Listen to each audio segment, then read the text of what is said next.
Bookface sortu zen nik irakurri dudanez interneten, Nueva Yorkeko liburutegiak sortu zuen, pixkat irakurketa bultzatzeko. Eta orduan inspiratu zian Sleepface izeneko beste histori baten eta zala garai baten disko LP-etako portadak eta promozionatzeko sistema berdina erabiltzen zuten. Eta hortik liburutegira eraman da, erabaki zuten jendea erakartzeko zerbait originala egitea. Eta aprobetxatu zituzten liburutako portadak jendearekin nahastuta hori argazkiak atera eta erabiltzeko horretarako. Eta orduan guk hori ikusita esan gendun probatu ingo dugu. Gure liburutegia txikia da, ez da Nueva Yorkekoa bezalakoa, baino begiratu gendun ze funtsa genitun ezaugarri horiekin eta esan gendun probatu ingo dugu.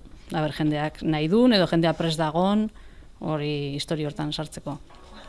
Hasiera baten egin duen liburuen aukeraketa bat, eta genituenan gure ondoan liburu pila bat, eta esan genuen, sartzen danean norbait, erropa berdina edo portadakoen antza daukan norbait, proposatu egiten genion, eta gure sorpresa ona, jendea asko inplikatu da, jendeak oso gustora hartu du ekimena, eta 31 argazki osatu ditugu. Batzuk hemen jarri ditugu, eta beste batzuk liburutegian, ze espazioa txikia gelditu zaigu, pentsa, guk espero genduna, baino harrera hobea izan du.